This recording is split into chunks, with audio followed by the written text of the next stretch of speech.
Hi everybody, I am Bhavesh Raj. हम लोग glycolysis में स्टडी कर रहे थे, ठीक है। ग्लाइकोलाइसिस में हम लोग वेरियस इम्पोर्टेंट टॉपिक्स है और हम लोग कुछ स्टेप्स पर भी बात कर रहे थे, ठीक है। ग्लाइकोलाइसिस के कुछ स्टेप्स में से हमें पता है कि हम लोगों ने करीब 8वें स्टेप तक स्टडी कर लिया है, फिर भी आज 8वें स्टेप को स्टडी करने की कोशिश करेंगे, ठीक है। हम लोग ग्लाइकोलाइसिस के उन 9 स्टेप को जो हमने एम्बेडेड मेयर ऑफ पाथवे कहा है, ठीक है, उनके करीब होने वाले हैं। करीब हम लोगों ने 8 स्टेप तक पढ़ लिया है और उनके बाद 9वें स्टेप आता है। तो आज हम लोग का ग्लाइकोलाइसिस कंप्लीट रूप से समाप्त हो जाएगा, ठीक है। तो आज हम लोग जो ग्लाइकोलाइसिस में स्टडी करेंगे, स्टेप 8 से स्टार्ट करेंगे। तो स्टेप 8 में हम लोग ने डिहाइड्रेशंस के बारे में स्टडी करना है, ठीक है। स्टेप 8 है हमारा डिहाइड्रेशन, ठीक है। डिहाइड्रेशन किसका होगा? जो हमारे पास डिहाइड्रेशन होने वाला है वो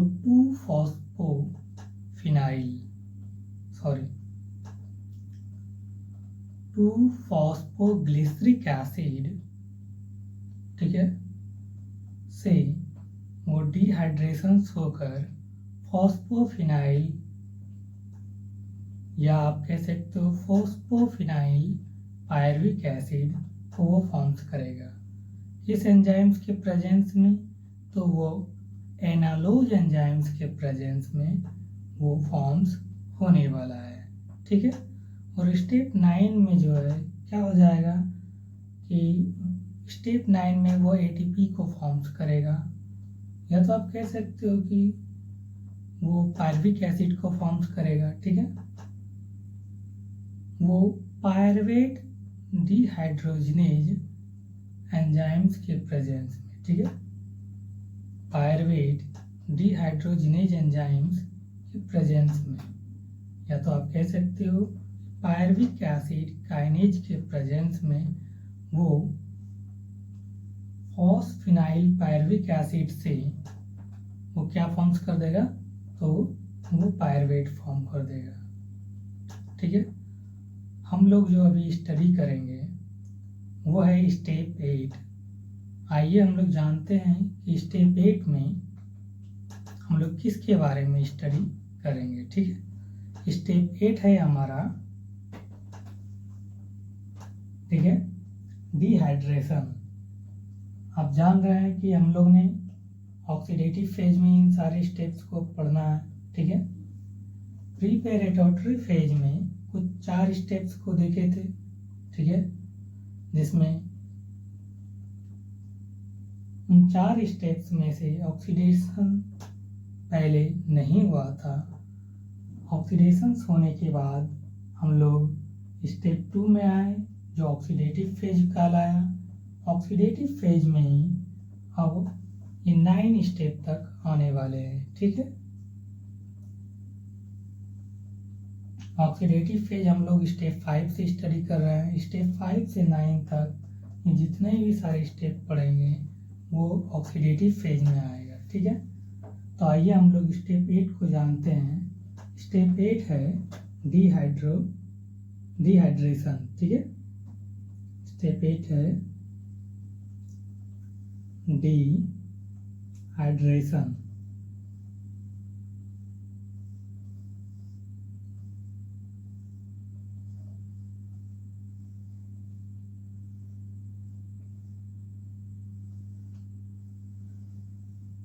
डिहाइड्रेशन किसका होता है? डिहाइड्रेशन। तो डिहाइड्रेशन जो होता है, डिहाइड्रेशन ऑफ 2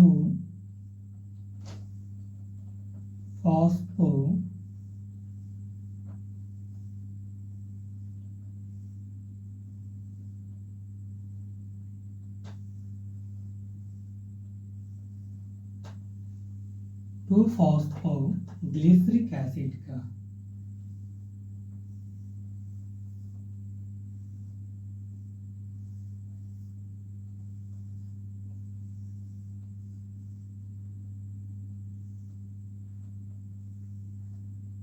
ग्लिसरिक एसिड, ठीक है, इजी एसिड लिख देते हैं।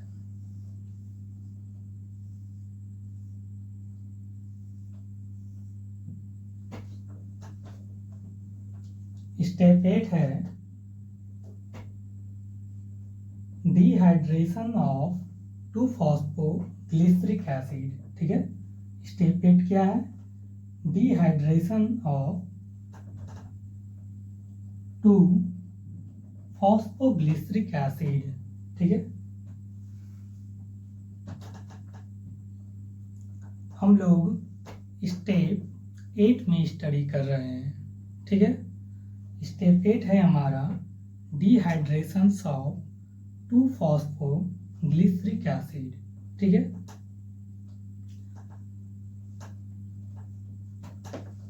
इस रिएक्शंस में जो एंजाइम्स हेल्प करेंगे वो है एनालोज, ठीक है। कौन सा एंजाइम होगा? वो एनालोज एंजाइम्स होगा।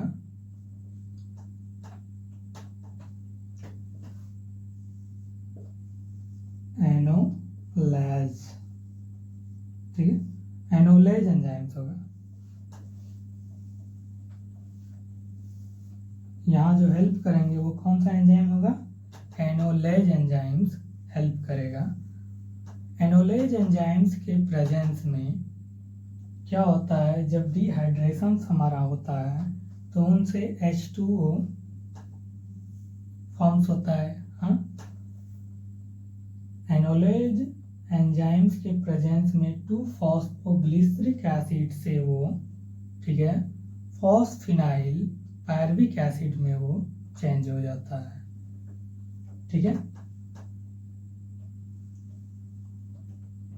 स्टेप 8 जो है वो है डिहाइड्रेशन ऑफ 2-फॉस्फोग्लिसरिक एसिड। तो आइए जानते हैं स्टेप 8 के बारे में, ठीक है।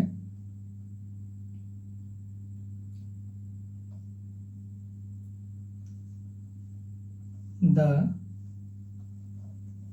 एंजाइम, कौन सा एंजाइम प्रेजेंस है इसमें? तो एनोलेज एंजाइम्स प्रेजेंस है, ठीक है, एनोलेज। द एंजाइम एनोलेज, ठीक है, the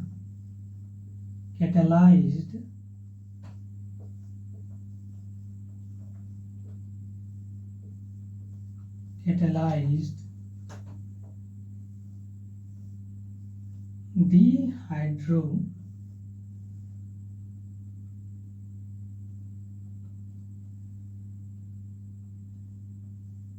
dehydrogenation,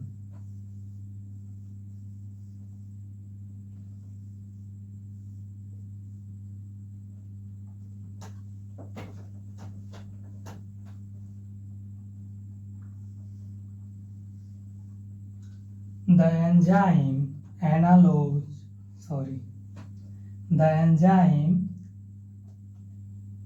enolase the catalyzed dehydrogenation of 2-phosphoglyceric acid,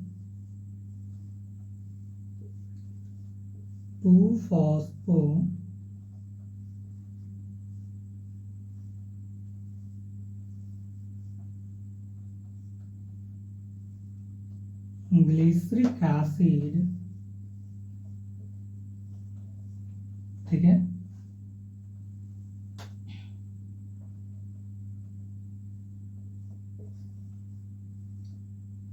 and resulting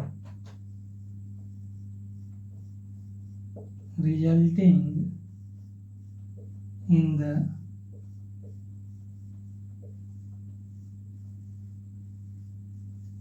formation of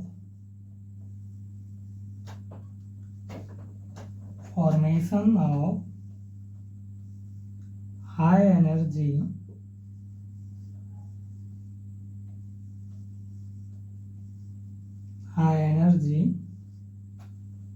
क्या करेगा, वो हाई एनर्जी फॉस्फेट बॉन्ड को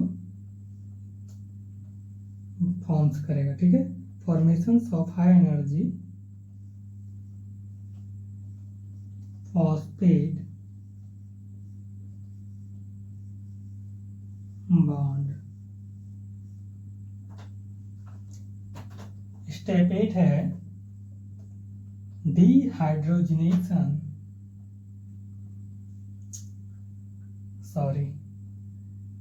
dehydration of 2-phosphoglyceric acid। ठीक है, the enzyme analase। ठीक है, the enzyme analase बोल देते हैं कभी कभी सर। एंजाइम्स कौन सा प्रेजेंस है, एनालेज। ठीक है, एनालेज। ठीक है, स्टेप 8 है डिहाइड्रेशन ऑफ 2-phosphoglyceric एसिड। ठीक है, इसमें जो है एंजाइम्स प्रेजेंस है। कौन सा एंजाइम्स प्रेजेंस है, तो एनालेज एंजाइम्स प्रेजेंस है। ठीक है, एनालेज। The enzyme analase the catalyst of dehydrogenations of 2-phosphoglyceric acid resulting in the formations of high energy phosphate bond। ठीक है,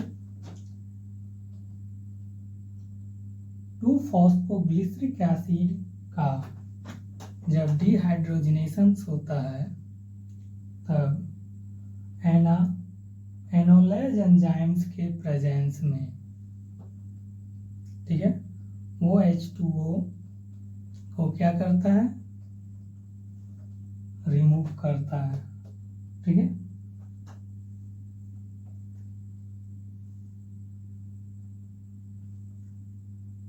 और पायरविक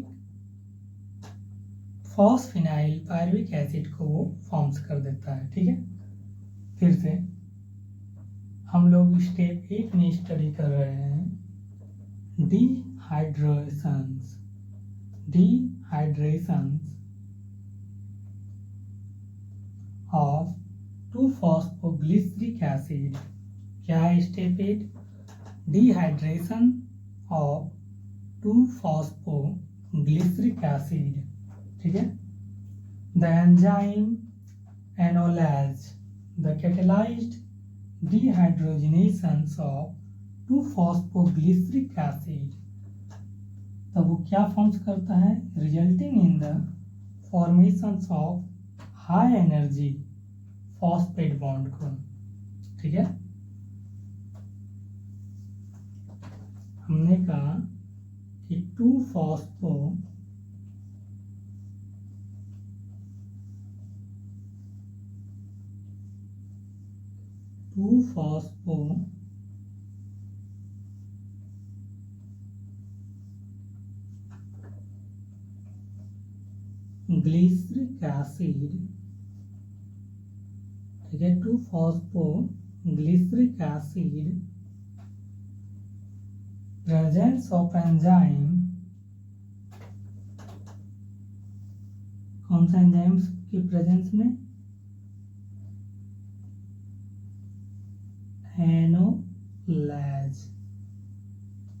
एनालेज एंजाइम्स के प्रेजेंस में। 2-phosphoglyceric acid presence of enzyme एनालेज। या आप इसको पढ़ सकते हो एनोलेज। तो वो क्या फॉर्म्स करता है,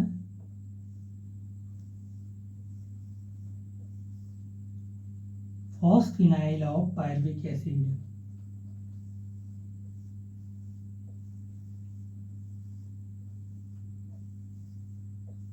फॉस्फिनाइल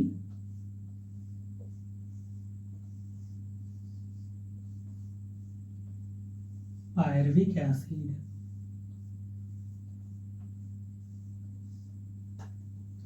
ठीक है, वो इसको फॉर्म्स कर देता है।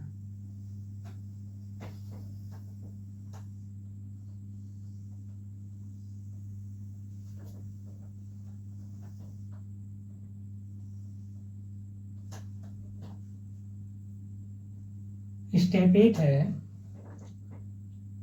Dehydration of 2-फॉस्फोग्लिसरिक acid. ठीक है, 2-फॉस्फोग्लिसरिक एसिड।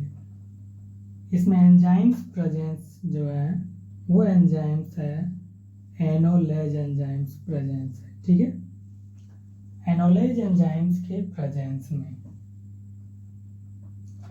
ठीक है, 2-फॉस्फोग्लिसरिक एसिड एनोलेज एंजाइम्स के प्रेजेंस में क्या हो जाता है, फॉस्फिनाइल पायरुविक एसिड में वो कंप्लीटली बदल जाता है। ठीक है, या तो आप कह सकते हो कि 2-फॉस्फोग्लिसरिक एसिड जो है एनोलेज एंजाइम्स के प्रेजेंस में वो फॉस्फिनाइल पायरुविक एसिड को फॉर्म्स कर देता है। यह फॉस्फिनाइल पायरुविक एसिड जो है वो क्या है, हाई एनर्जी फॉस्फेट बॉन्ड है। क्या है वो, हाई एनर्जी फॉस्फेट बॉन्ड है। ठीक है, एनोलेज एंजाइम्स के प्रेजेंस में जब 2-फॉस्फोग्लिसरिक एसिड का डिहाइड्रोजनेशन होता है तब वो क्या हो जाता है, एनोलेज एंजाइम्स के प्रेजेंस में वो फॉस्फिनाइल पायरुविक एसिड में चेंज हो जाता है। एक बार फिर से हमने कहा कि जब 2-फॉस्फोग्लिसरिक एसिड, ठीक है, एनोलेज एंजाइम्स के प्रेजेंस में वो फॉस्फिनाइल पायरुविक एसिड में वो कंप्लीटली बदल जाता है। ठीक है, अब स्टेप 9 है, स्टेप 9।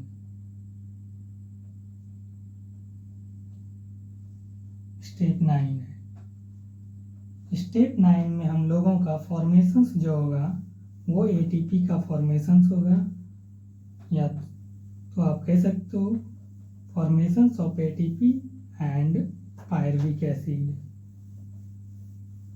ठीक है,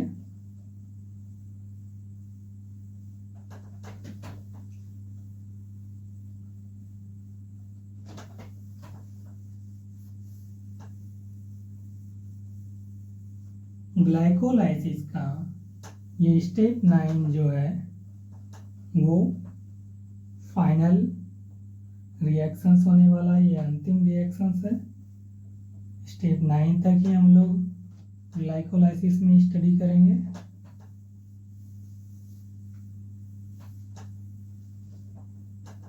ठीक है, स्टेप 9 है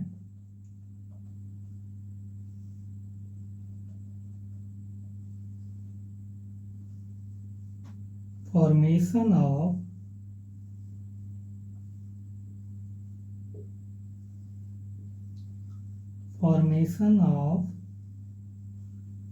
एटीपी। ठीक है, and pyruvic acid.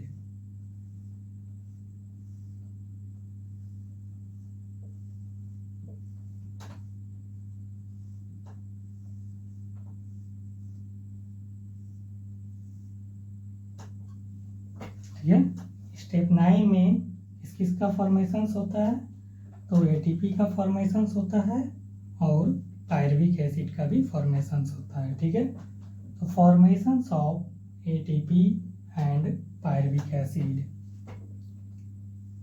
ATP and pyruvic acid glycolysis का ये फाइनल रिएक्शंस है।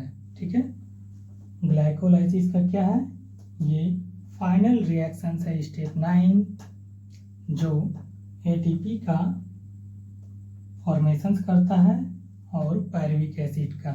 आप देख रहे हैं एटीपी का फॉर्मेशन कर रहा है, मतलब ये रिएक्शंस जो है स्टेप 9 एटीपी को प्रोड्यूस करेगा। ठीक है, ये क्या है, फाइनल रिएक्शंस है स्टेप 9 ग्लाइकोलाइसिस का। तो it is the final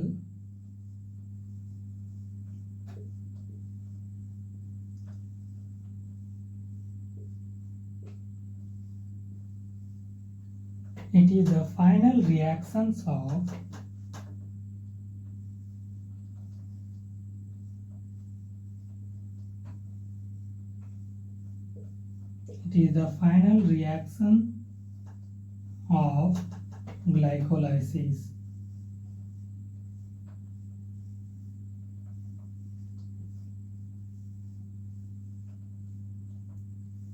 Glycolysis in these reactions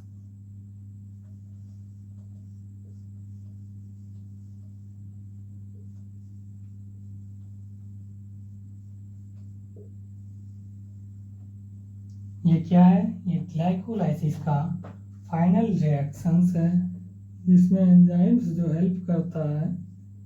ठीक है, द एंजाइम्स,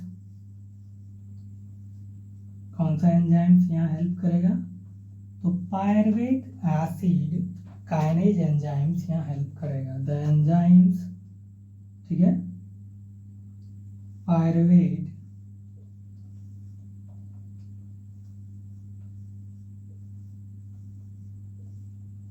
ठीक है, आप पायरविक भी लिख सकते हो, पायरवेट लिखो या पायरविक लिखो, एक ही है, दोनों लिख देते हैं, पायरवेट या पायरविक।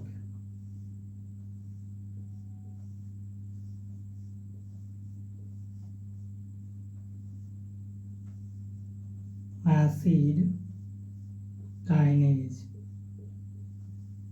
ये एंजाइम्स हेल्प करेंगे एटीपी का फॉर्मेशन होने में। ठीक है, pyruvate acid kinase catalyzed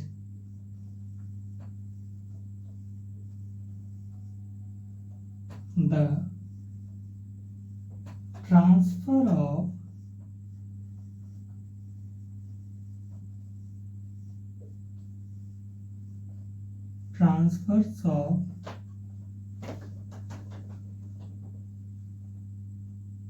high energy phosphate bond, high energy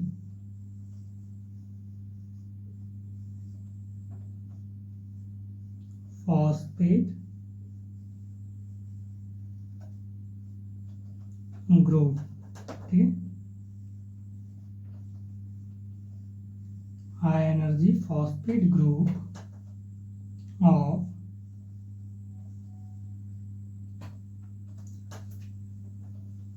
transfer होता है किससे, हाई एनर्जी फॉस्फेट ग्रुप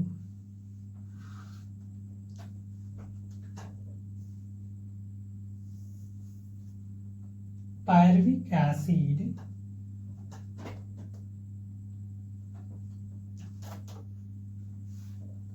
ठीक है, high energy phosphate group of phosphoenol pyruvic acid,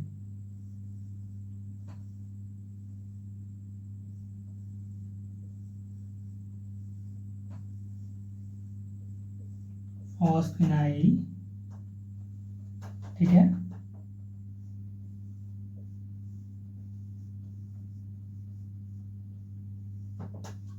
pyruvic acid to ADP.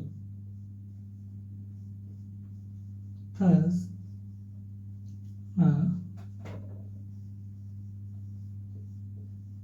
molecules of each pyruvic acid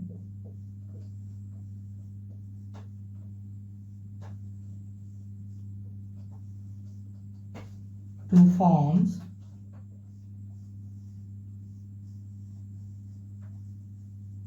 ATP. ठीक है, हमने कहा step 9 जो है ये रिएक्शंस जो है हमारा एटीपी का फॉर्मेशंस करता है, साथ में पायरुविक एसिड फॉर्म्स होता है। तो formations of ATP and pyruvic acid ये ग्लाइकोलाइसिस का अंतिम रिएक्शंस है। ठीक है, जो पायरुविक एसिड काइनेज एंजाइम्स के प्रेजेंस में वो फॉस्फिनाइल पायरुविक एसिड से वो कंप्लीटली पायरुवेट एसिड में फॉर्म्स होता है, या कह सकते हो उसको पायरुविक एसिड में वो बदल जाता है। ठीक है, किस एंजाइम्स के हेल्प से? तो पायरुविक एसिड काइनेज एंजाइम्स के हेल्प से वो कंप्लीटली फॉर्म्स हो जाता है पायरुविक एसिड में। ठीक है, हमने यहाँ लिखा है catalyzed the transfers of high energy phosphate group of phosphenyl pyruvic acid to ADP। ठीक है, जब फॉस्फिनाइल पायरुविक एसिड आप जानते हैं ये हाई एनर्जी फॉस्फेट बॉन्ड होता है। ठीक है, साथ में जब इसके साथ एडीपी आके कंबाइंड करता है तब जो है पायरुवेट एसिड काइनेज एंजाइम्स के प्रेजेंस में, कौन सा enzymes? Pyruvate acid kinase enzymes के प्रेजेंस में, या आप इसको कह सकते हो पायरुविक एसिड काइनेज एंजाइम्स के प्रेजेंस में वो पायरुविक एसिड में बदल जाता है। ठीक है, ये जो है स्टेप 9 ये फाइनल रिएक्शंस है। ठीक है, it is the final reactions. किसका है final reactions? It is the final reactions of glycolysis. ये फाइनल रिएक्शंस है ग्लाइकोलाइसिस का, 2 बार रिएक्शंस लिखा गया है। It is the final reactions of glycolysis. ठीक है, ये भी चलेगा, रिएक्शंस ऑफ ग्लाइकोलाइसिस।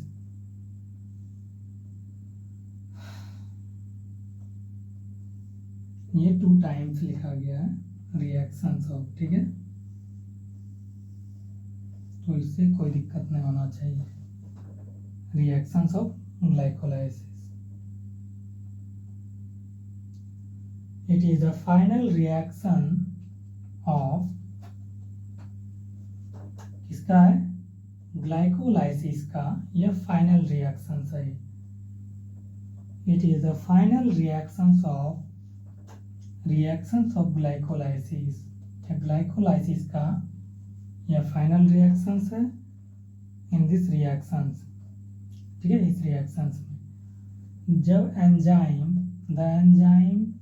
यहाँ जो एंजाइम प्रेजेंस है वो है पायरुवेट या pyruvic acid kinase.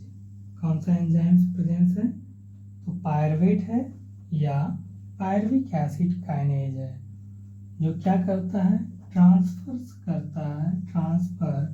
Of high energy phosphate bond को। ठीक है, ट्रांसफर करता है high energy phosphate group of phosphoenol pyruvic acid to ADP. ठीक है, a molecules of each pyruvic acid to forms ATP। ठीक है, प्रत्येक मॉलिक्यूल्स जो है पायरुविक एसिड वो क्या फॉर्म्स कर रहा है, वो ATP का फॉर्मेशंस कर रहा है। ठीक है, स्टेप 9 है वो फॉस्फिनाइल पायरुविक एसिड को presence of enzyme pyruvic acid kinase, ठीक है, एंजाइम्स के प्रेजेंस में वो कंप्लीट रूप से पायरुवेट या कह सकते हो आप पायरुविक एसिड में वो बदल जाता है। ठीक है,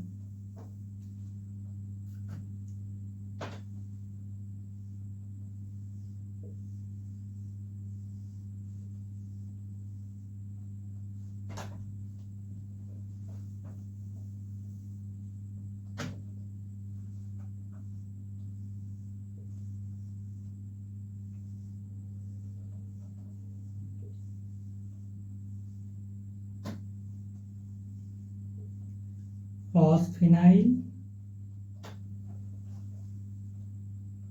ठीक है, पायरुविक एसिड,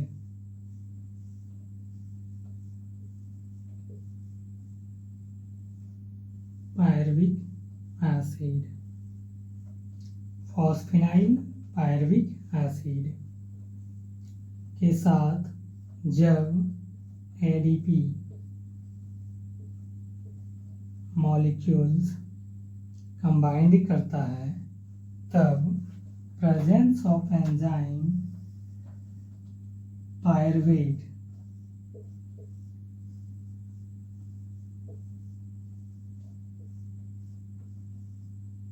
या पायरुवेट के जगह पायरुविक भी लिख सकते हो। ठीक है, पायरुवेट एसिड काइनेज,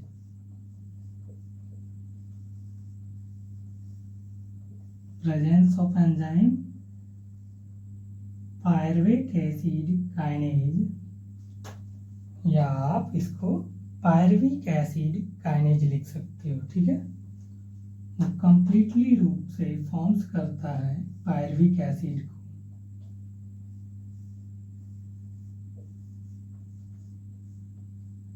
किसको करता है, पायरुविक एसिड को वो फॉर्म्स करता है। ठीक है, फॉस्फिनाइल पायरुविक एसिड जो है वो हाई एनर्जी फॉस्फेट बॉन्ड है। ठीक है, जब वो ADP के साथ कंबाइंड करता है तब presence of enzyme pyruvate acid kinase, इस एंजाइम्स के प्रेजेंस में वो क्या फॉर्म्स करता है, पायरुविक एसिड को फॉर्म्स करता है। ठीक है, साथ में ATP का भी फॉर्मेशन होता है, पायरुविक एसिड एंड ATP। ठीक है, फॉस्फिनाइल पायरुविक एसिड जो है, ठीक है, फॉस्फिनाइल पायरुविक एसिड जो है जब ADP के साथ कंबाइंड करता है तो presence of enzyme pyruvate acid kinase enzymes के प्रेजेंस में वो पायरुविक एसिड में कंप्लीटली रूप से बदल जाता है। ठीक है, स्टेप 9 है फॉर्मेशन ऑफ ATP, या आप कह सकते हो पायरुविक एसिड। ठीक है, इसमें हमने देखा कि फॉस्फिनाइल पायरुविक एसिड जो है जब ADP के साथ कंबाइंड करता है तो वह पायरुविक एसिड काइनेज एंजाइम्स के प्रेजेंस में वो पायरुविक एसिड को फॉर्म्स करता है, साथ में ATP का फॉर्मेशन होता है। जगह नहीं था इसीलिए ATP नहीं लिखे। ठीक है, फॉस्फिनाइल पायरुविक एसिड जब ADP के साथ कंबाइंड करता है तो presence of enzyme pyruvate acid kinase के enzyme pyruvate acid kinase enzymes की प्रेजेंस में वो पायरुविक एसिड में बदल जाता है। ठीक है, एक बार फिर से, स्टेप 9 है formation of ATP and pyruvic acid. ये हमारा फाइनल रिएक्शंस है ग्लाइकोलाइसिस का, जिसमें एंजाइम्स प्रेजेंस होते हैं पायरुविक एसिड काइनेज, ठीक है, जो क्या करता है कि फॉस्फिनाइल पायरुविक एसिड जो है जब एडीपी के साथ कंबाइंड करता है तब पायरुवेट एसिड काइनेज एंजाइम्स के प्रेजेंस में वो क्या होता है, पायरुविक एसिड में कंप्लीट रूप से बदल जाता है, ठीक है।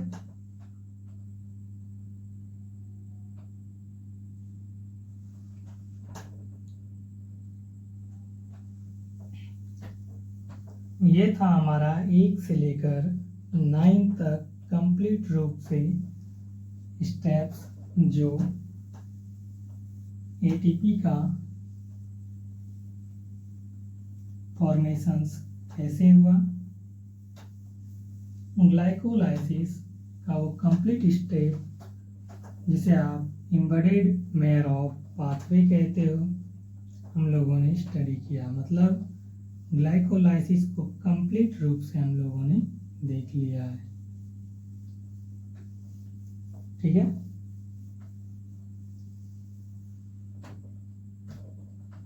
स्टेप नोट पॉइंट्स में आप लिख सकते हो कि हम लोगों ने अभी तक में जो रिएक्शंस 1 से लेकर 9 तक देखा है उसमें रिएक्शंस 1, 2 और 9 ये रिएक्शंस इरिवर्सिबल रिएक्शंस होता है।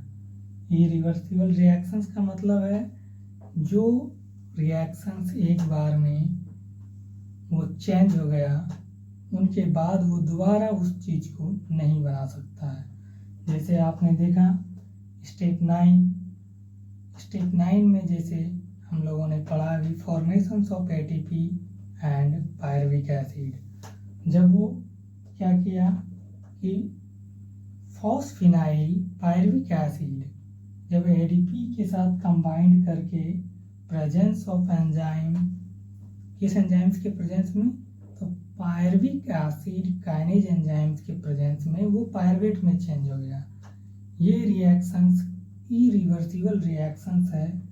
जब वो पायरुवेट में चेंज हो गया, ठीक है, तो वो पायरुवेट से फिर फॉस्फिनाइल पायरुविक एसिड नहीं बना सकता है, ठीक है। कहने का मतलब है कि स्टेप 9 जो है वो इरिवर्सिबल रिएक्शंस होने के कारण जो हमारा फॉस्फिनाइल जो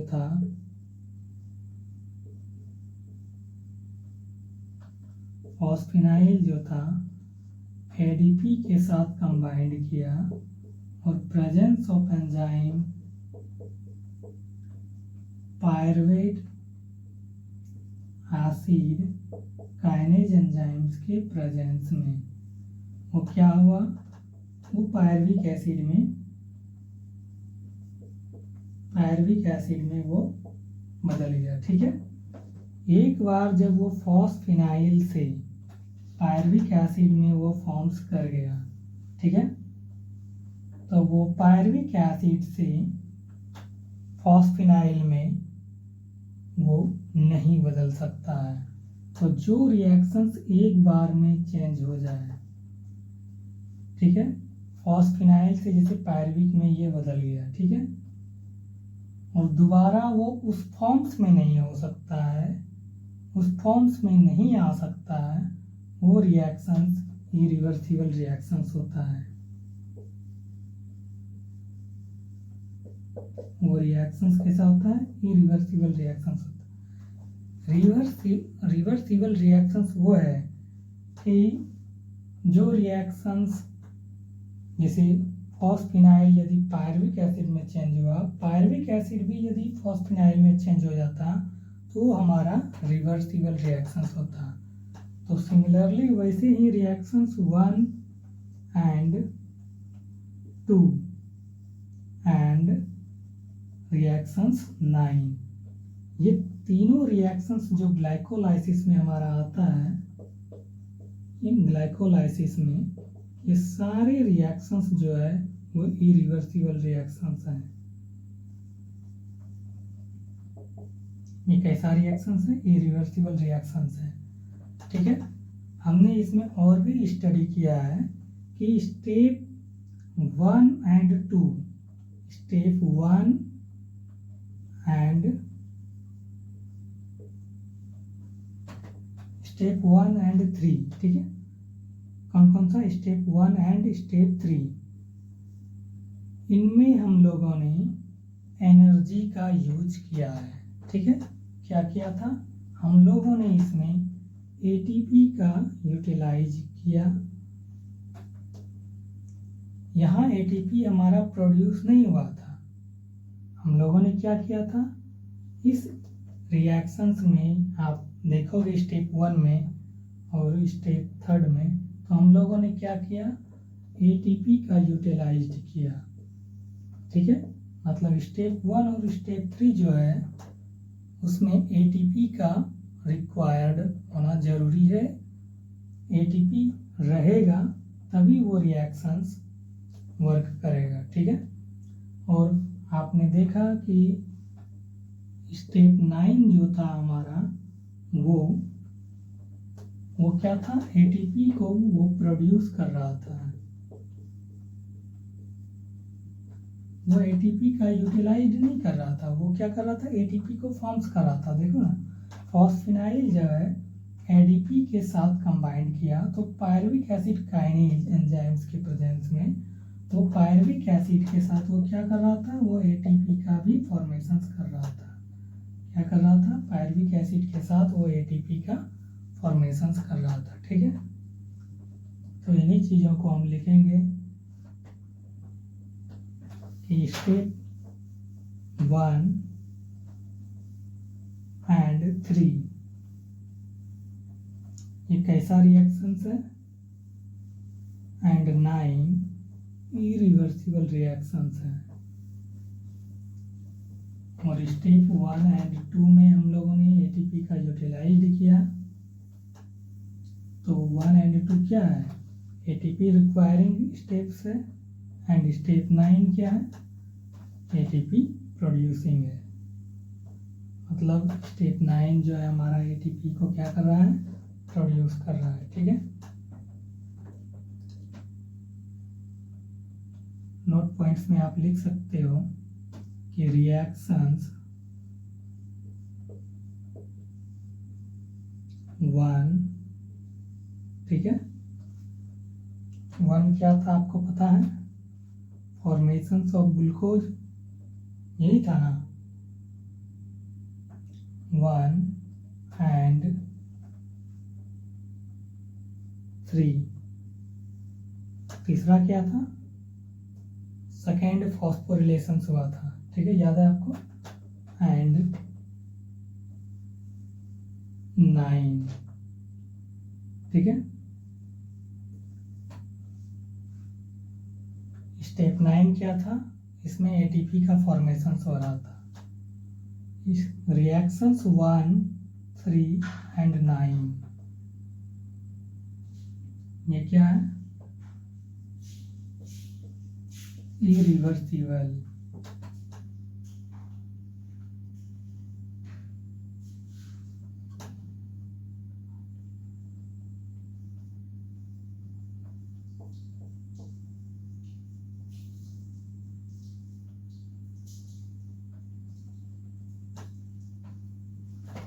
ठीक है,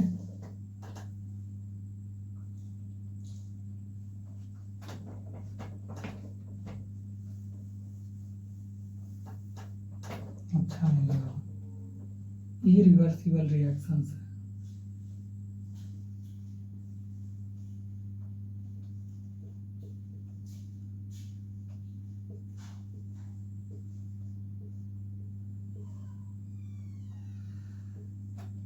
कैसा है? इरिवर्सिबल रिएक्शंस है। ठीक है, हम लोग ने रिएक्शंस 1 and 3 में क्या किया था, यूज्ड किया था, इसको किया था एटीपी का यूज हुआ था। ठीक है, रिएक्शंस 9 में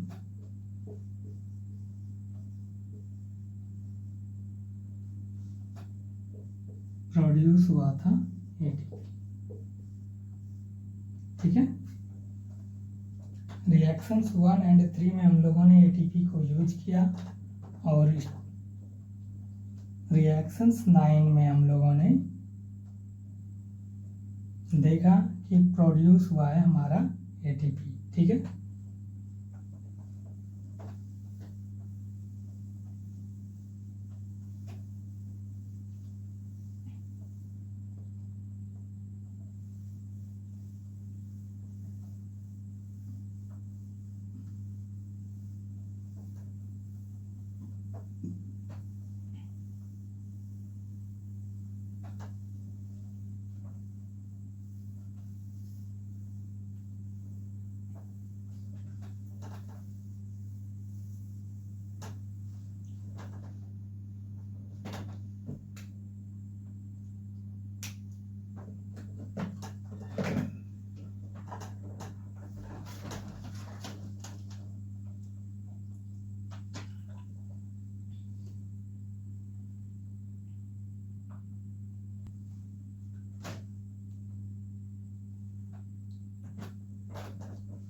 हम लोग कंप्लीट ग्लाइकोलाइसिस को एक चार्ट के द्वारा भी समझ सकते हैं और आपको कंप्लीट रूप से जो वो 9 स्टेप तक का रिएक्शंस है जिसको हमने एम्बेडेड मेयर ऑफ पाथवे कहा है, उन सारे स्टेप्स को भी आप याद रख सकते हो।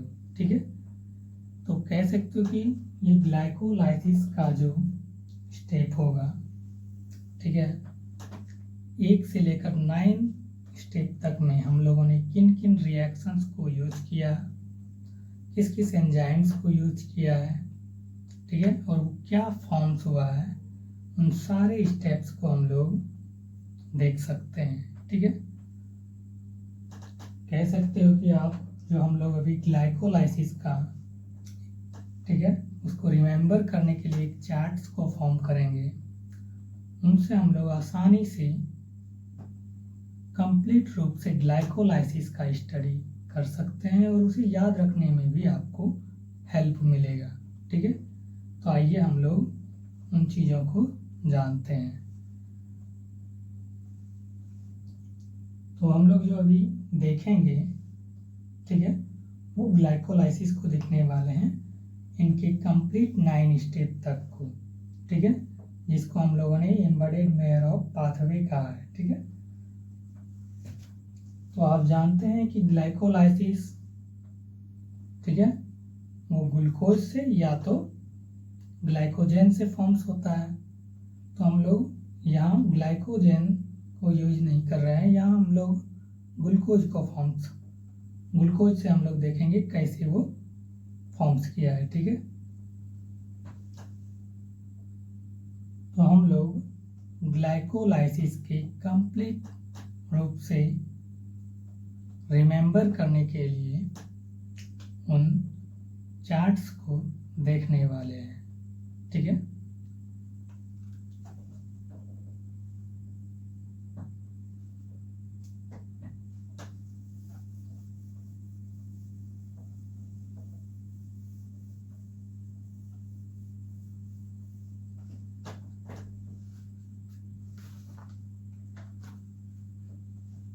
इसके द्वारा आपको ग्लाइकोलाइसिस को याद करने में बहुत ही हेल्प मिलने वाला है। ठीक है, हम लोगों ने स्टेप 1 में भी देखा था कि सबसे पहले क्या हुआ था, ग्लूकोज से ही हम लोगों ने स्टार्ट किया था कि ग्लूकोज के साथ एक्टिवेशन हुआ, presence of enzyme, hexokinase enzymes के प्रेजेंस में। ठीक है, साथ में मैग्नीशियम आयन था, तो वो क्या फॉर्म्स कर गया था, ग्लूकोज 6 फॉस्फेट। ठीक है, ये स्टेप 1 था हमारा। ये किस में पढ़ रहे हैं, इन ग्लाइकोलाइसिस में। किसमें, ग्लाइकोलाइसिस में। ठीक है, आइए देखते हैं।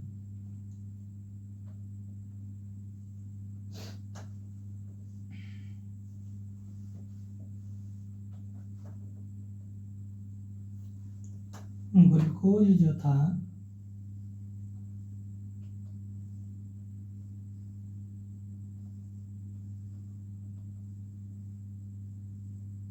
ठीक है, ग्लूकोज 6 कार्बन वाला होता है। ठीक है, हमेशा ध्यान में रखना।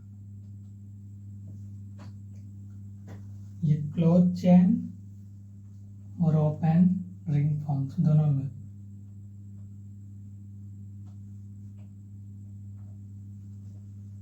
ये ओपन चेन होगा, क्लोज रिंग फॉर्म्स दोनों में आएगा। ठीक है,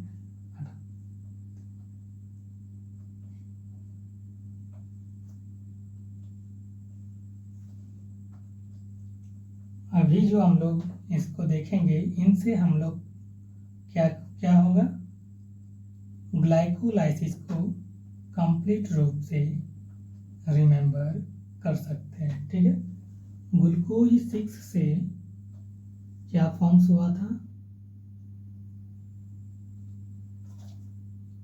ग्लूकोज 6 से फॉर्म्स हुआ था ग्लूकोज, देखो ये ग्लूकोज है हमारा, ग्लूकोज 6 कार्बन वाला होता है। ठीक है, ग्लूकोज से हमारा फॉर्म्स हुआ ग्लूकोज 6 फॉस्फेट।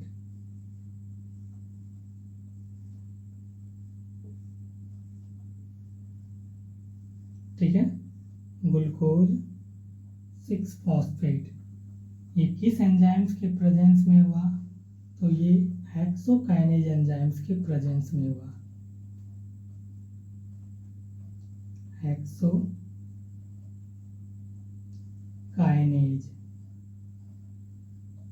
इस एंजाइम्स के प्रेजेंस में हुआ, साथ में मैग्नीशियम आयन भी था।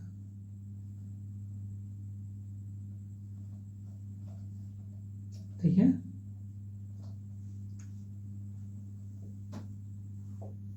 ग्लूकोज के साथ आप देखे थे इस रिएक्शंस में कुछ और भी हुआ था।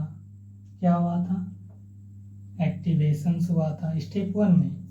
आप ग्लाइकोलाइसिस के स्टेप 1 में आप देख सकते हो वहाँ जो हमने लिखा हुआ है।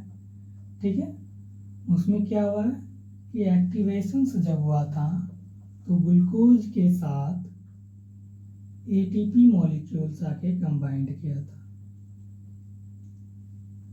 ठीक है, एटीपी मॉलिक्यूल्स क्या हुआ था, कंबाइंड हुआ था, और वो फॉर्म्स कर रहा था एडीपी को।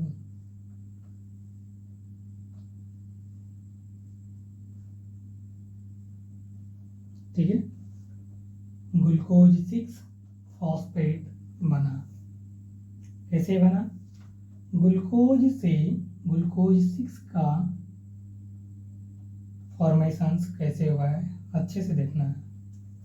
ठीक है, ग्लूकोज से ग्लूकोज 6 फॉस्फेट फॉर्म्स होने में हमारा हेक्सोकाइनेज एंजाइम्स साथ में मैग्नीशियम आयन, ठीक है, हेल्प किया, तो हमारा ग्लूकोज 6 फॉस्फेट फॉर्म्स हुआ है। ठीक है, फिर से एक बार, ग्लूकोज से ग्लूकोज 6 फॉस्फेट का फॉर्मेशंस जो हुआ है वो presence of enzyme hexokinase enzymes and magnesium ion. ठीक है, ग्लूकोज के साथ एक्टिवेशंस होने पर एटीपी मॉलिक्यूल्स ने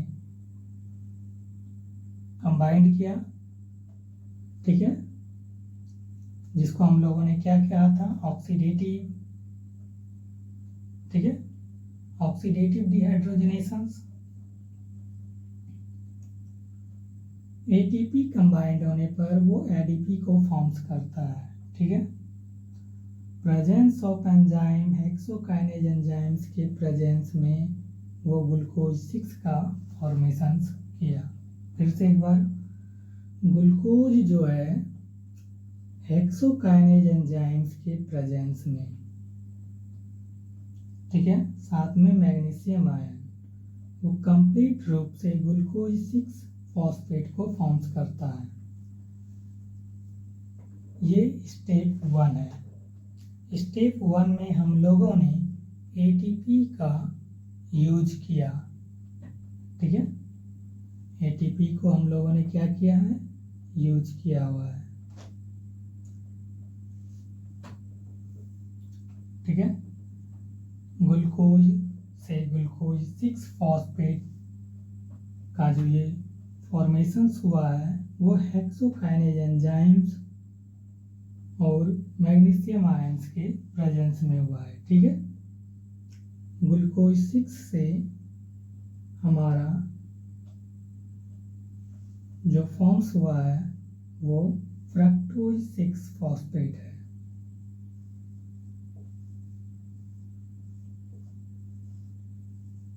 फ्रक्टोज 6 फॉस्फेट,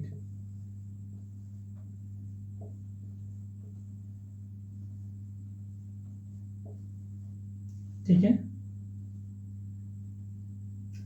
ग्लूकोज 6 से क्या फॉर्म्स किया, फ्रक्टोज 6 फॉस्फेट। ग्लूकोज 6 से ग्लूकोज 6 फॉस्फेट से फ्रक्टोज 6 फॉस्फेट फॉर्म्स होने में यहाँ जो एंजाइम्स हेल्प किया है वो है फॉस्फो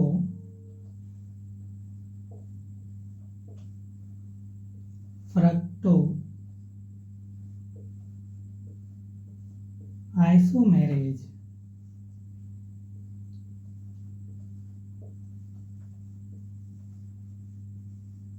ठीक है। इस एंजाइम्स के हेल्प में वो फ्रक्टोज 6 फॉस्फेट में चेंज हुआ है, ठीक है। Glucose 6 phosphate, presence of enzyme fructose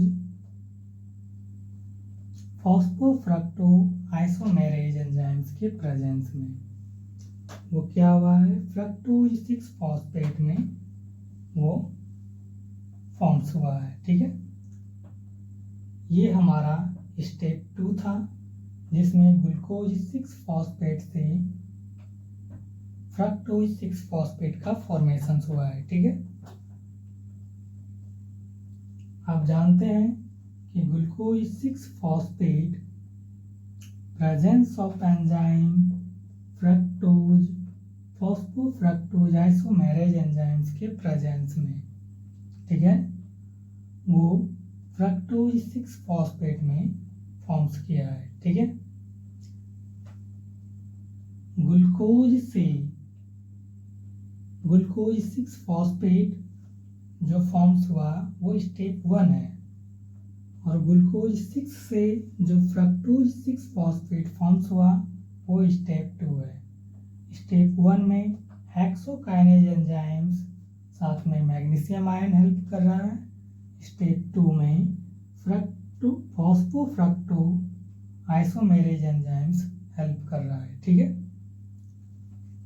step 3 में हम लोगों ने देखा था, क्या देखा था कि उसमें सेकेंड फॉस्फोरिलेशन हुआ था, ठीक है, जिससे फ्रक्टोज 6 फॉस्फेट वो कंप्लीटली रूप से फ्रक्टोज 1,6 डाइफॉस्फेट को फॉर्म्स कर रहा था। क्या कर रहा था, फ्रक्टोज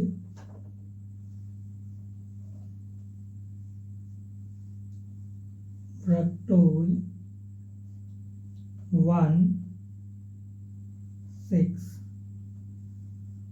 डाइफॉस्फेट,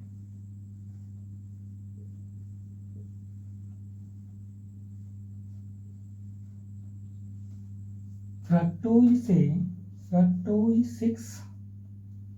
1,6 डाइफॉस्फेट जो फॉर्म्स हुआ है, ठीक है, यहाँ प्रेजेंस ऑफ एंजाइम्स है, कौन सा एंजाइम्स प्रेजेंस है, तो फॉस्फो फ्रक्टो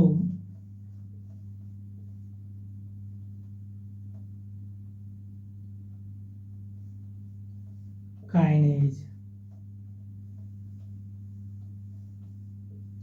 इस एंजाइम्स के प्रेजेंस में, ठीक है।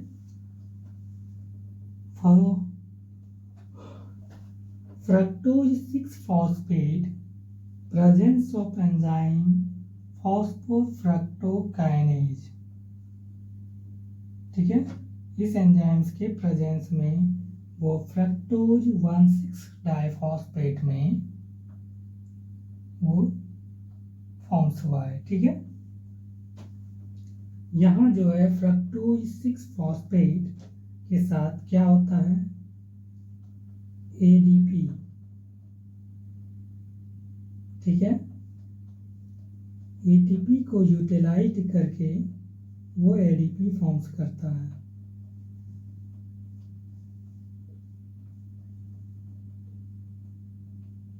ठीक है। फ्रक्टोज 6 फॉस्फेट जो है प्रेजेंस ऑफ एंजाइम फॉस्फोफ्रक्टोकाइनेज, वो क्या फॉर्म्स करता है, फ्रक्टोज 1,6 डाइफॉस्फेट, ठीक है। इस रिएक्शंस में हम लोगों ने एटीपी का यूटिलाइज्ड किया है, ठीक है। एटीपी जो है वो फॉर्म्स किया है एडीपी को, ठीक है। फ्रक्टोज 6 फॉस्फेट फ्रक्टोफॉस्फोकाइनेज एंजाइम्स के प्रेजेंस में वो फ्रक्टोज 1,6 डाइफॉस्फेट में चेंज हो गया है, ठीक है। फ्रक्टोज 6 फॉस्फेट से फ्रक्टोज 1,6 डाइफॉस्फेट में जो फॉर्म्स हुआ है वो हमारा था स्टेप 3, ठीक है। स्टेप 3 में क्या हम लोगों ने लिखा था, सेकेंड फॉस्फोरिलेशंस, आपको याद होगा। और स्टेप 4 जो था वो है क्लीवेज, फ्रक्टोज 1,6 डाइफॉस्फेट से जब आगे की ओर हम लोग आगे बढ़ते हैं तो हम देखते हैं कि फ्रक्टोज 1,6 डाइफॉस्फेट स्प्लिट होकर वो 3 कार्बन मॉलिक्यूल्स में कन्वर्ट हो गया था, ठीक है। और किस एंजाइम्स के प्रेजेंस में हुआ था, तो फ्रक्टोज फॉस्फेट एल्डोज एंजाइम्स के प्रेजेंस में वो DHAP और PGL में कन्वर्ट हो गया था। तो देख लेते हैं, फ्रक्टोज 1,6 डाइफॉस्फेट जो है presence of enzyme fructose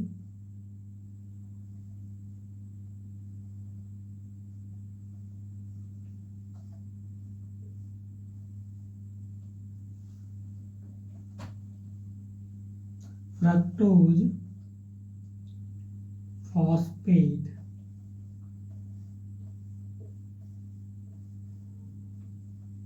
fructose phosphate aldose,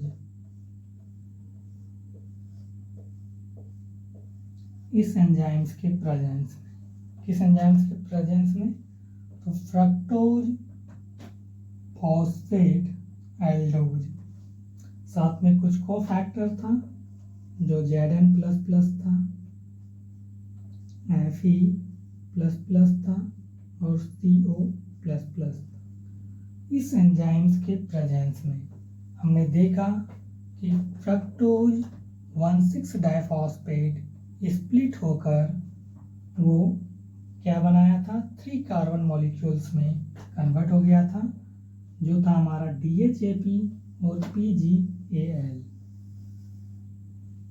ठीक है। वो किस फॉर्म्स में हो गया था, वो 2 फॉर्म्स किया था हमारा, एक था DHAP, दूसरा था PGAL। क्या फॉर्म्स क्या था, DHAP, दूसरा था PGAL,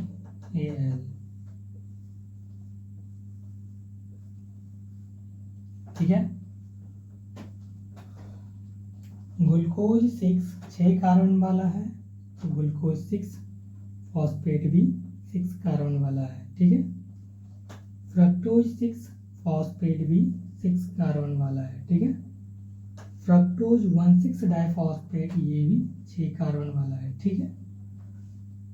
फ्रक्टोज 1,6 डाइफॉस्फेट स्प्लिट होकर वो जो फॉर्म्स किया है DHAP और PGL, ये जो है वो 3 कार्बन्स वाला आता है। ठीक है। ये रिएक्शंस में जो DHAP PGL है ये 3 कार्बन्स वाला होता है। ठीक है। फ्रक्टोज 1,6 डाइफॉस्फेट से ये जो फॉर्म्स हुआ है DHAP और PGL, ये स्टेप 4 में हम लोगों ने स्टडी किया क्लीवेज, आपको पता होगा, जिसमें फ्रक्टोज 1,6 डाइफॉस्फेट स्प्लिट होकर 3 कार्बन मॉलिक्यूल्स कंपाउंड को फॉर्म किया था। किस एंजाइम्स के प्रेजेंस में? तो फ्रक्टोज फॉस्फेट एल्डोज, साथ में कुछ कोफैक्टर हैं Zn++, Fe++, CO++ के प्रेजेंस में वो DHAP और PGL में कन्वर्ट हो गया था। DHAP का full form dihydroxy acetone phosphate और PGL का फुल फॉर्म 3-फॉस्फोग्लिसरॉल्डिहाइड। ठीक है। आप लिखना चाहो तो लिख सकते हो कि ग्लूकोज से ग्लूकोज 6 का फॉस्फेट वो स्टेप 1 था, और ग्लूकोज 6 से फ्रक्टोज 6 फॉस्फेट वो स्टेप 2 है, और फ्रक्टोज 6 फॉस्फेट से फ्रक्टोज 1,6 डाइफॉस्फेट स्टेप 3 है, और फ्रक्टोज 1,6 डाइफॉस्फेट से ये जो हमारा फॉर्म्स हुआ DHAP और PGL, ये स्टेप 4 है। ठीक है। अब हम लोग आगे बढ़ेंगे, जगह नहीं है इसलिए मिटाना पड़ेगा, नहीं हो पाएगा, नहीं लिख पाएंगे उधर।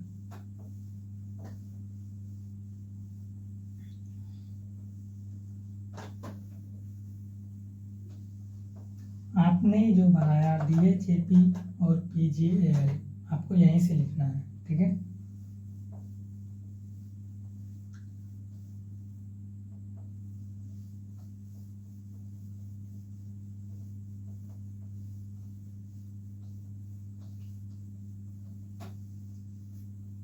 आपने क्या देखा? आपने देखा कि फ्रक्टोज 1,6 डाइफॉस्फेट फॉर्म्स करके बनाया DHAP और PGL। ठीक है। क्या क्या फॉर्म्स किया?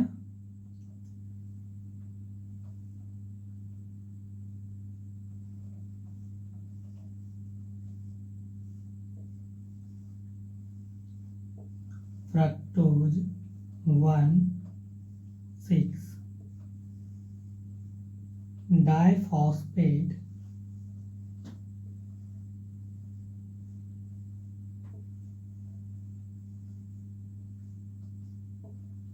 ये हमारा 6 कार्बन वाला है। ठीक है। कितने कार्बन वाले हैं? ये 6 कार्बन वाला है। ये फॉर्म्स किया हमारा DHAP और PGL को।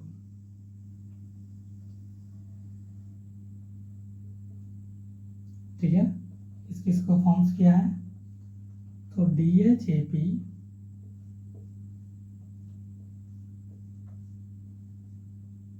और PGL को।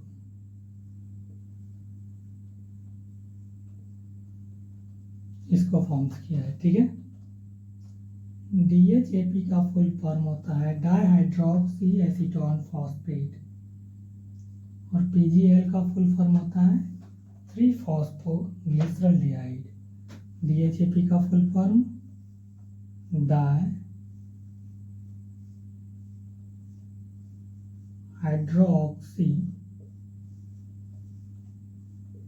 Acetone phosphate,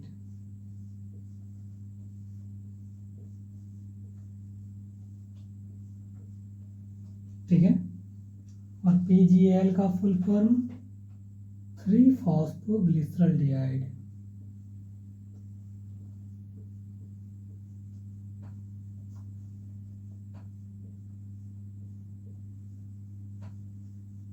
glycerol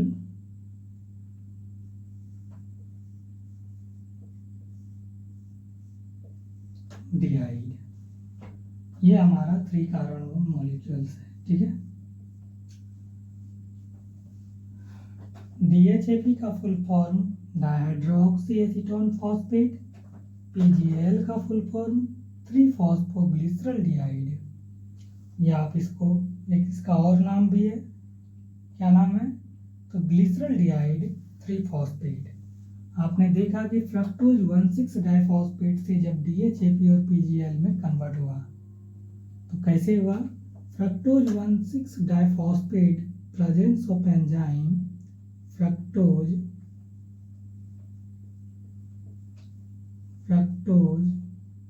phosphate aldose.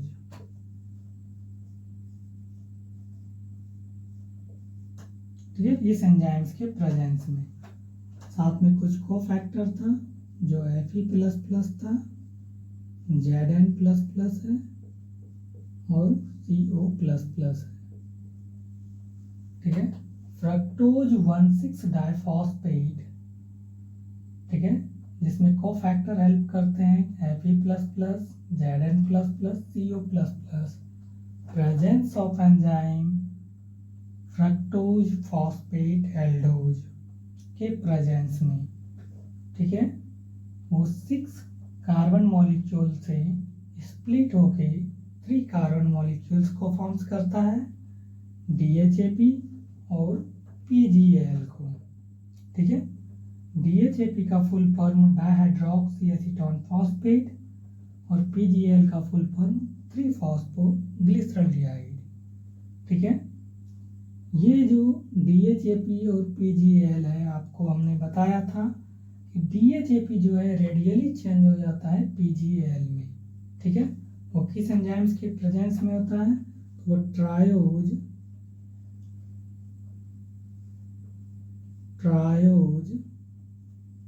ठीक है, फॉस्फेट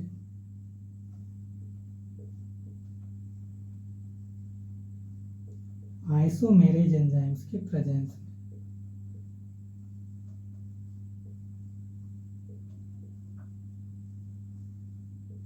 आइसोमेरेज एंजाइम्स के प्रेजेंस में क्या होता है, DHAP जो है PGL में वो चेंज हो जाता है और PGL भी DHAP में चेंज हो जाता है, ठीक है।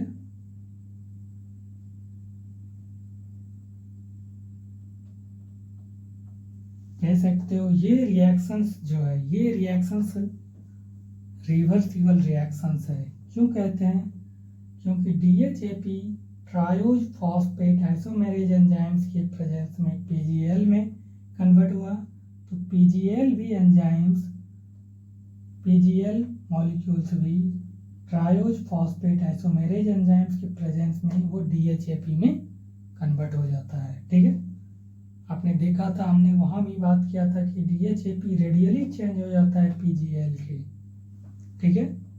तो दोनों आपस में क्या है, इक्वल है। आप DHAP के जगह PGL को भी यूज कर सकते हो और PGL के जगह DHAP भी यूज आप कर सकते हो। तो हम लोगों ने बात किया था कि DHAP और PGL पे कि हम जब DHAP को भी PGL रेडियली हम चेंज कर रहे हैं PGL में, तो DHAP की जगह PGL लिखे थे, तो हमारे पास यहाँ 2 PGL फॉर्म्स हुआ था, ठीक है। आप देखोगे स्टेप 5 में हमने अच्छे से बताया हुआ है। स्टेप 5 हमारा था, नहीं ये तो स्टेप 4 में ही था, शायद क्लीवेज में ही हम लोगों ने इसको स्टडी कर लिया था। स्टेप 5 PGL से, इनसे अब आगे की स्टेप जो पढ़ेंगे वो स्टेप 5 में आएगा, ठीक है। तो आपने देखा कि फ्रक्टोज 1,6 डाइफॉस्फेट जो 6 कार्बन मॉलिक्यूल्स का है वो Fe++ Zn++ CO++ ये क्या है? कोफैक्टर है और ये एंजाइम्स हैं।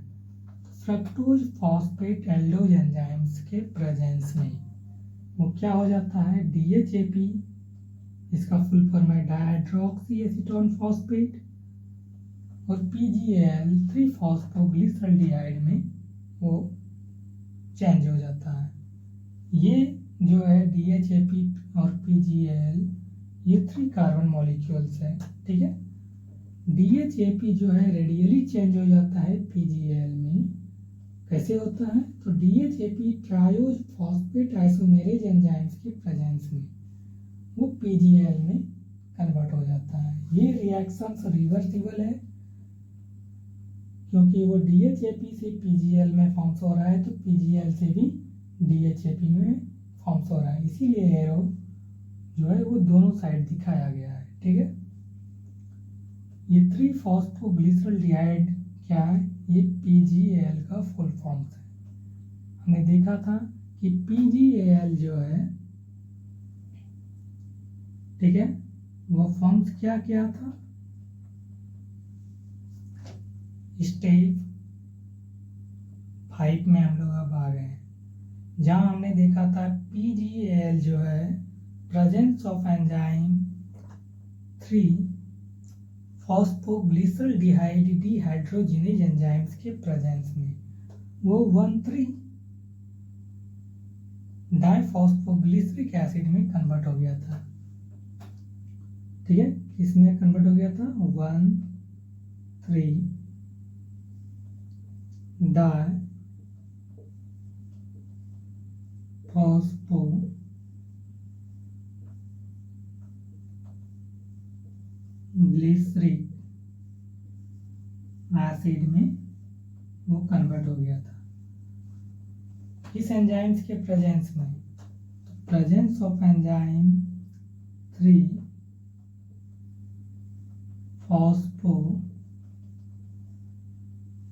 ठीक है, ग्लिसरल डिहाइड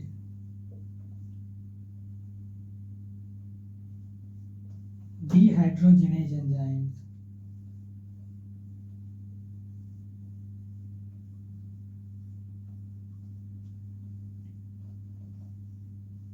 इस एंजाइम्स के प्रेजेंस में। साथ में हमने देखा था कि वहां इस एंजाइम्स के साथ में प्रेजेंस था जो ऑर्गेनिक फॉस्फेट था H3PO4, ठीक है। ऑर्गेनिक फॉस्फेट क्या था? H3PO4। साथ में हमने देखा था कि NAD रिसेप्टर जो था NAD+, वो क्या फॉर्म्स कर रहा था? NADH2 को।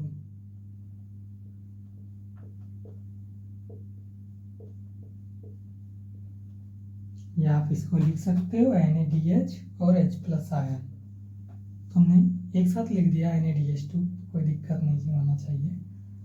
हमने देखा स्टेप 5, आप उसमें भी देख सकते हो, हमने जो बताया हुआ है कि स्टेप 5 में हम लोगों ने स्टडी किया हुआ था फॉस्फोरिलेशंस एंड ऑक्सीडेटिव डिहाइड्रोजिनेशंस, ठीक है। ये दो प्रोसेस एक साथ हो रहे थे तब जाके PgAl मॉलिक्यूल्स जो है 1,3-डाइफॉस्फोग्लिसरिक एसिड में कन्वर्ट हुआ था, ठीक है।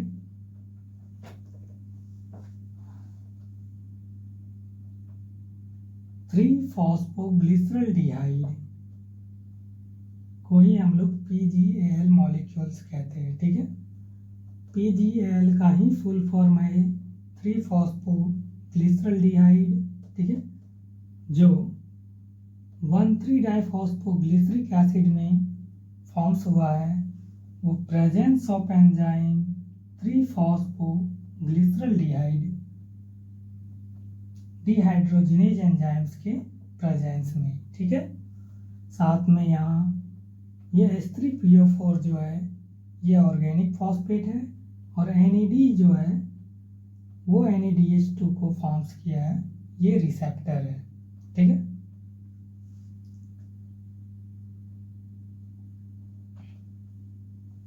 ये प्रोसेस एक साथ इसलिए दिख रहा है कि यहाँ फॉस्फोरिलेशंस भी हुआ है और ऑक्सीडेटिव डिहाइड्रोजिनेशंस भी हुआ है। ठीक है, हमने देखा कि 1,3-डाइफॉस्फोग्लिसरिक एसिड के 1,3-डाइफॉस्फोग्लिसरिक एसिड से फॉर्म्स हुआ था हमारा 3-फॉस्फोग्लिसरिक एसिड। ठीक है, अगले स्टेप में हम लोगों ने पढ़ा था कि 1,3-डाइफॉस्फोग्लिसरिक एसिड से क्या फॉर्म्स हुआ है, 3-फॉस्फोग्लिसरिक एसिड। ठीक है, और स्टेप 6 में हम लोगों ने क्या देखा था कि स्टेप 6 में हमारा, आप ध्यान से देखें उन 9 स्टेप को जो हमने बताया है, उसमें स्टेप 6 में ग्लाइकोलाइसिस में ATP का फॉर्मेशन हो रहा था। ठीक है, तो 1,3-डाइफॉस्फोग्लिसरिक एसिड जो है 3-फॉस्फोग्लिसरिक एसिड में वो फॉर्म्स होता है, और यहाँ जो एंजाइम्स हेल्प करता है 3-फॉस्फोग्लिसरिक एसिड को फॉर्म्स होने में, वो एंजाइम्स हैं फॉस्फोग्लिसरो।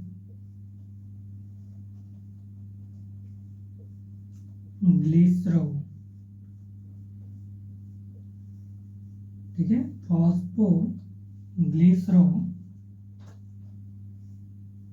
काइनेज। ठीक है, इस एंजाइम्स के प्रेजेंस फॉस्फोग्लिसरोकाइनेज, इस एंजाइम्स के प्रेजेंस में वो क्या हो जाता है, 3-फॉस्फोग्लिसरिक एसिड में वो फॉर्म्स कर जाता है। यहाँ हम लोगों ने ADP को यूज किया, ADP का यूटिलाइज होने पर वो हमारा फॉर्मेशंस करता था ATP को। ठीक है, 1,3-डाइफॉस्फोग्लिसरिक एसिड जब ADP के साथ कंबाइंड करता था, प्रेजेंस ऑफ एंजाइम फॉस्फोग्लिसरोकाइनेज एंजाइम्स के प्रेजेंस में वो 3-फॉस्फोग्लिसरिक एसिड को फॉर्म्स करता था, और साथ में ATP का भी फॉर्मेशन होता था। ठीक है, ये स्टेप 6 था ग्लाइकोलाइसिस का, जिसमें फॉर्मेशन ऑफ ATP हम लोगों ने स्टडी किया था। ठीक है, स्टेप 7 में हम लोगों ने देखा था, क्या देखा था, आइसोमेराइजेशन हुआ था 3-फॉस्फोग्लिसरिक एसिड में, जो वो फॉर्म्स किया 2-फॉस्फोग्लिसरिक एसिड को।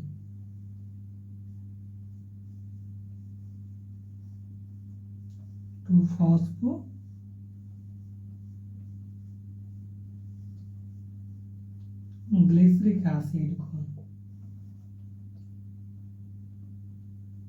ठीक है,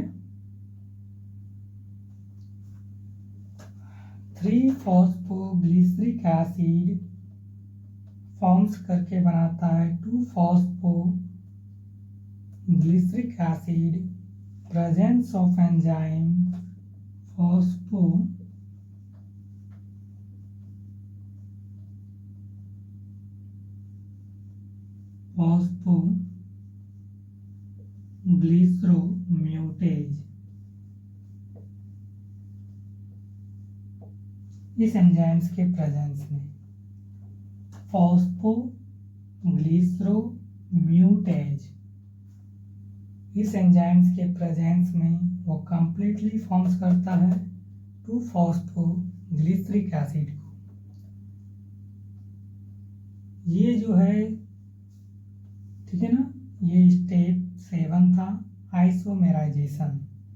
ठीक है, जिसमें 3-फॉस्फोग्लिसरिक एसिड से 2-फॉस्फोग्लिसरिक एसिड फॉर्म्स होता है, आइसोमेराइजेशंस के हेल्प से।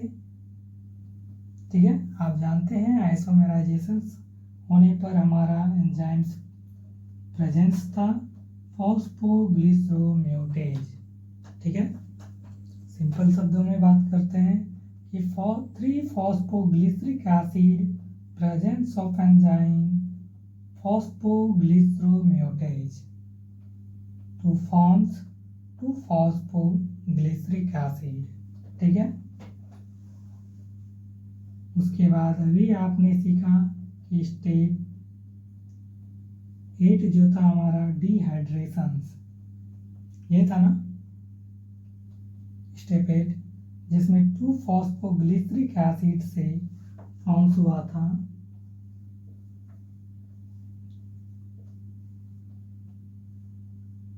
फॉस्फिनाइल पायरुविक एसिड। ठीक है,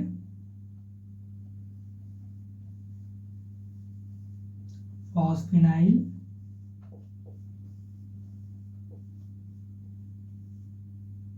पायरुविक एसिड।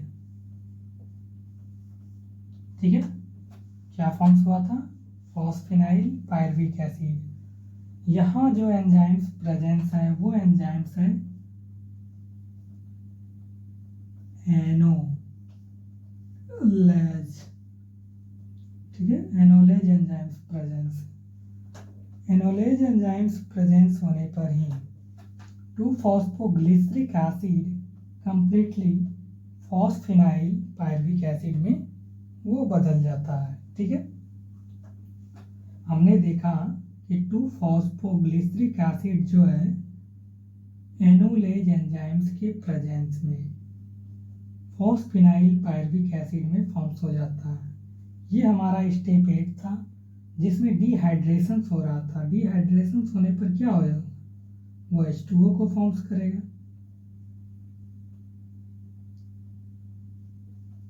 H2O। ठीक है, two phosphoglyceric acid presence of enzyme enolase enzymes के प्रेजेंस में वो फॉस्फिनाइल पायरुविक एसिड में बदल जाता है। ठीक है, फॉस्फिनाइल पायरुविक एसिड से वो क्या फॉर्म्स करता है? पायरवेट को फॉर्म्स करता है।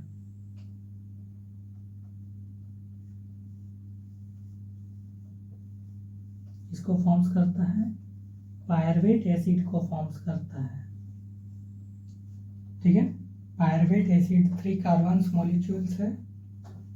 ठीक है, फॉस्फिनाइल पायरुविक एसिड से पायरवेट एसिड को फॉर्म्स होने में यहाँ जो एंजाइम्स हेल्प करता है वो एंजाइम्स है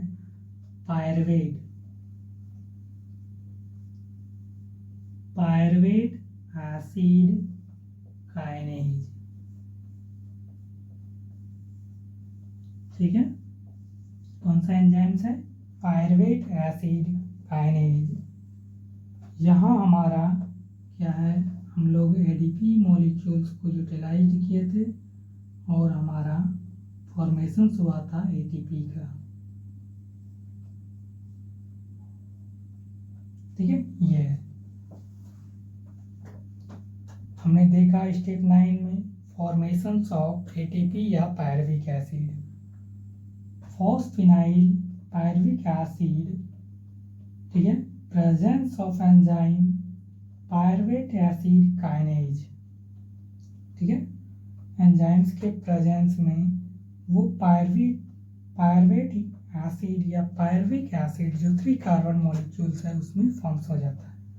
ठीक है, phosphoenol pyruvic acid presence of enzyme pyruvate acid kinase. इस एंजाइम्स के प्रेजेंस में वो पायरवेट एसिड में फॉर्म्स हो जाता है। फिर से एक बार, फॉस्फिनाइल पायरुविक एसिड में, ठीक है, एडीपी मॉलिक्यूल्स कंबाइंड किया था। Presence of enzyme pyruvate acid kinase enzymes के प्रेजेंस में वो पायरुविक एसिड के साथ एटीपी मॉलिक्यूल्स का फॉर्मेशन किया है। ठीक है, तो आपने देखा कि हम लोग ये पीजीएल के रास्ते से आगे बढ़े। ठीक है, यदि आप डीएचएपी डाइहाइड्रोक्सी एसीटोन फॉस्फेट के भी रास्ते से आगे बढ़ते तो आपको इतना ही प्रोसेस से गुजरना होता, ठीक है। तो आपने देखा था कि सारे रिएक्शंस हमने बताया था कि ऑक्सीडेटिव फेज में जितने भी रिएक्शंस हैं वो सारे रिएक्शंस ट्वाइस हैं, ठीक है। ट्वाइस इसलिए होते हैं कि DHAP और PGL मॉलिक्यूल्स इक्वल होने की वजह से, ठीक है। तो जो प्रोसेस है, यदि दो मॉलिक्यूल्स इक्वल हैं आपस में ट्रायोज फॉस्फेट आइसोमेरेज एंजाइम्स के हेल्प से, तो जो प्रोसेस PGL में हुआ है वही प्रोसेस DHAP में भी होगा। तो हम लोग दोनों को ना दिखा के सिर्फ PGL के फॉर्म्स को ही रिप्रेजेंट करते हैं और दिखाते हैं कि सारे रिएक्शंस ट्वाइस हैं, ठीक है। इसका मतलब है कि हमारे पास जो 3-फॉस्फोग्लिसरॉल्डिहाइड है, ठीक है, यदि इस रिएक्शंस को ट्वाइस कर दिया जाए तो हम DHAP को भी लिख सकते हैं।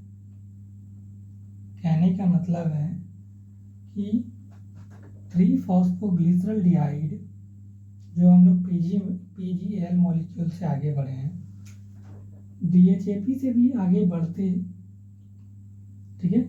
DHAP भी हमारा तो इक्वल ही है ना PGL के, यहाँ भी तो 3-फॉस्फोग्लिसरॉल्डिहाइड बनता, तो एक यहाँ बनता और एक यहाँ बनता, दो बार बनता। यदि इसी रिएक्शंस को ट्वाइस कर दिया जाए तो ये दोनों रिएक्शंस को कंप्लीटली रूप से रिप्रेजेंट कर रहा है। इसीलिए बुक्स में सारे रिएक्शंस को ट्वाइस दिखाया जाता है। ट्वाइस इसलिए दिखाया जाता है कि दो बार लिखा जाता है कि एक बार तो PGL में फॉर्म्स हुआ ही, दूसरी बार भी यही सेम रिएक्शंस यहाँ भी फॉर्म्स होगा, इसीलिए सारे रिएक्शंस को दो बार लिखा जाता है, ठीक है। तो ये सारे रिएक्शंस जो हैं वो ट्वाइस हो जाते हैं। अब चाहो तो एग्जाम्स में ये भी लिखोगे तो चल जाएगा, दिक्कत नहीं है, पर बुक्स में सारे रिएक्शंस को ट्वाइस दिखाया गया है तो क्या दिक्कत है, दिखा देना चाहिए।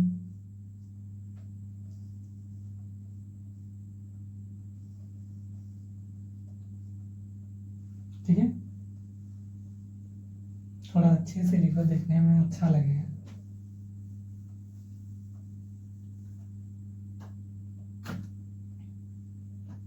ठीक है, इसको घेर दो तो और मस्त लगेगा देखने। ये एक्स नहीं है, ये इंटू है, मतलब 2 गुना 1,3-डाइफॉस्फोग्लिसरिक एसिड है, ठीक है। 2 के साथ ब्रैकेट है ये, ठीक है, ये इंटू है।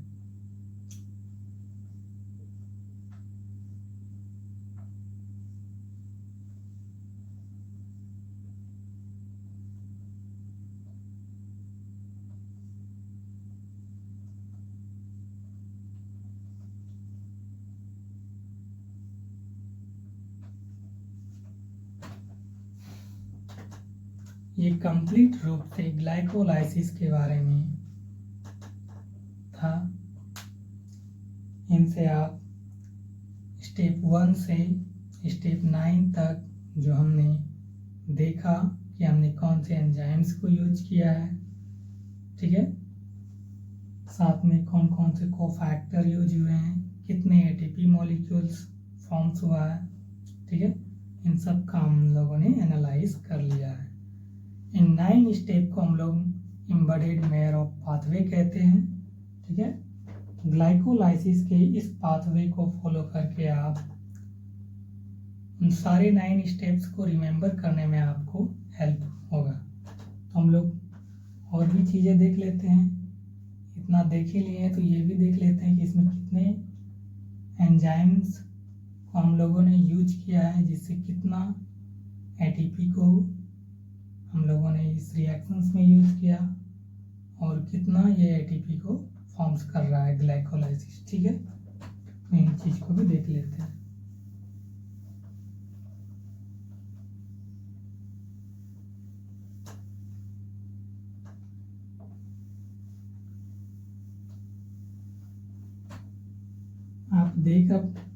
आपने पहले ही देखा देखा है कि स्टेप 1 और स्टेप 3 में हम लोगों ने एटीपी को यूज किया हुआ था। 2 ही जगह तो एटीपी का यूज हुआ है, इसका मतलब है हम लोगों ने 2 ही एटीपी को यूज किया है। ठीक है, ग्लाइकोलाइसिस में हम लोगों ने 2 एटीपी को यूज किया है और फॉर्मेशंस जो हुआ है वो 10 एटीपी का फॉर्मेशंस होता है। ठीक है, तो हमारे पास जो है टोटल गैन मॉलिक्यूल्स एटीपी का कितना बच जाता है, वो 8 एटीपी बच जाएगा। ठीक है, तो देख लेते हैं।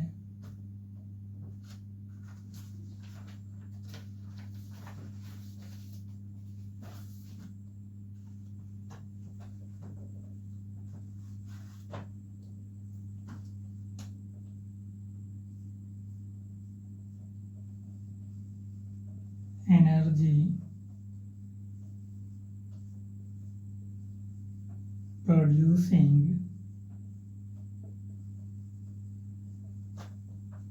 in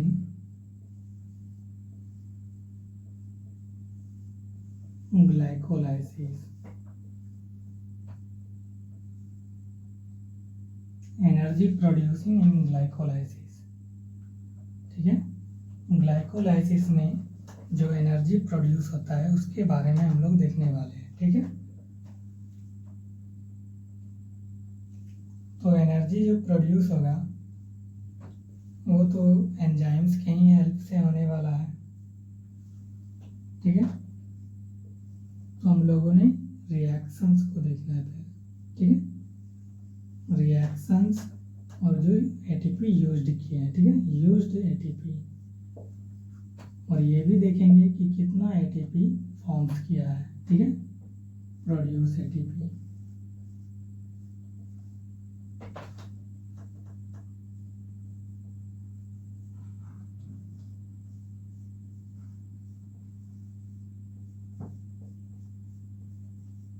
ठीक है, प्रोड्यूस एटीपी।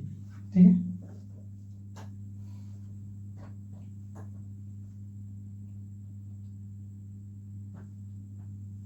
एटीपी प्रोड्यूस्ड लिख दो, अच्छा लगेगा। तो हम लोगों ने देखा था कि स्टेप 1 में एटीपी का यूटिलाइज किया था hexokinase enzymes and magnesium ion के साथ। ठीक है, स्टेप 1 में जो था हेक्सोकाइनेज एंजाइम्स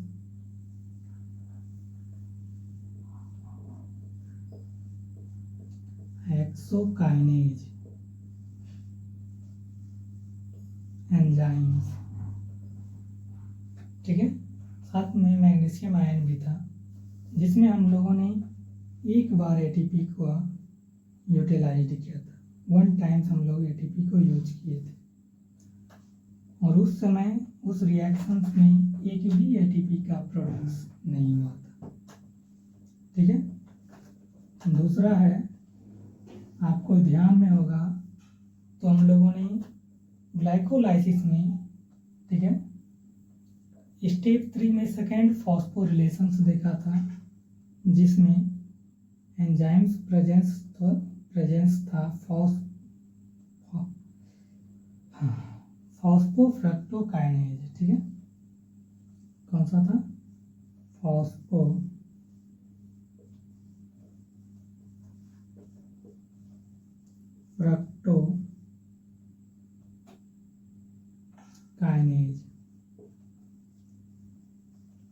ठीक है, इसमें भी हम लोग एक बार एटीपी का यूज किए थे, पर एक भी एटीपी का प्रोड्यूस नहीं हुआ था।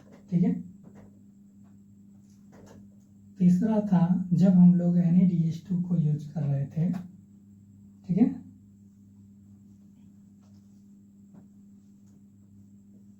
Bye reoxidized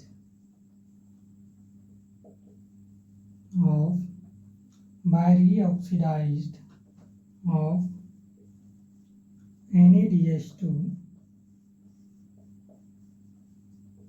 in respiratory chain।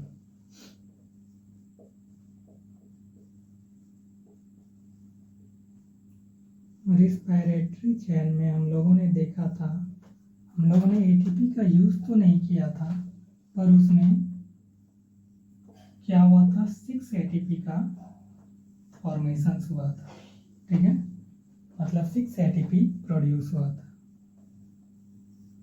आपको याद होगा कि हम लोगों ने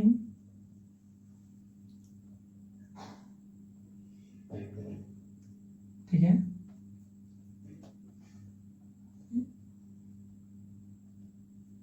प्रेजेंस ऑफ एंजाइम फॉस्फोग्लिसरोकाइनेज एंजाइम्स के प्रेजेंस में, ठीक है, जहाँ एटीपी का क्या हो रहा था, फॉर्मेशन हो रहा था। यहाँ यूज हमने नहीं किया था, पर 2 एटीपी का फॉर्मेशन हो रहा था, ठीक है। फॉस्फोग्लिसरोकाइनेज एंजाइम्स के प्रेजेंस में वो क्या कर रहा था, 2 एटीपी का फॉर्मेशन कर रहा था। उसके बाद स्टेप 9 में हम लोगों ने देखा था एटीपी का फॉर्मेशन हुआ था, तो स्टेप 9 में हम लोगों ने किस एंजाइम्स को यूज किया था, पायरवेट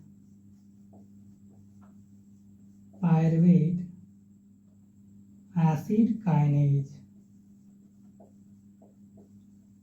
जिसमें हम लोगों ने देखा था कि जब हम लोग एटीपी मॉलिक्यूल्स के साथ, ठीक है, काइनेज